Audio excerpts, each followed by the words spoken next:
kapag hindi tayo nag-stop, tayo maging lumba-lumba, partner. Ganito. Yan ang pinaproblema ng marami sa atin, pero worry no more, mga kapamilya. Dahil may alternatibong lunas na ipapakita po sa atin si Pierre Pastor sa Fitness and Wellness.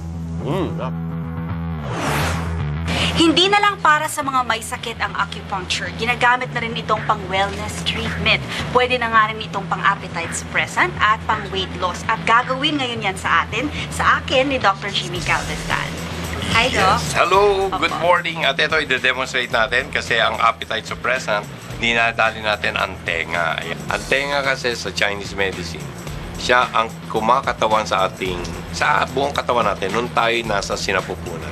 So, ang itsura niya para siyang fetus. Tutusukin natin yung atay, liver point, the kidney point, and the mouth. At sabihin natin, mabilis, kakain ka pa rin. Diba? Pero mabilis kang mabusog. Ayan.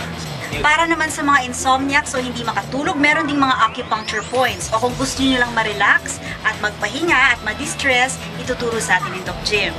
Tutusukin natin si Pierre sa pinaka-relaxing point at tiyak na matutulog siya. Ito yung tinatawag nating pericardium.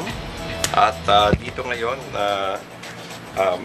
lalagyan natin siya ng isang mas konting habang karayom. At ngayon naman, lalagyan natin siya sa tinatawag nating special point na yin tang. Relaxation din to, di ba?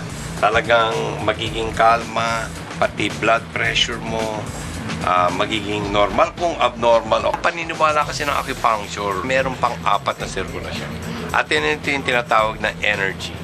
Sa Chinese medicine, it's cheap. Sa atin sa Pilipino, gusto kong tawaging kissing. So merong umiikot, no? At kung merong para, hindi siya makadaloy, yun, nagkakasakit ka. Dahil sa mga scientific evidences na mahusay ang acupuncture para sa maraming sakit, kasama na ito ngayon sa mainstream na gamutan at marami ng Western-trained doctors ang nag-aaral ng acupuncture. Parang gusto ko subukan yun, partner. Ano? Maganda yon. At pwede rin yung pang pa-facelift. Ang dami-daming application ng acupuncture. Dr. Galvez, tatawagan kita. Thank you, Pierre.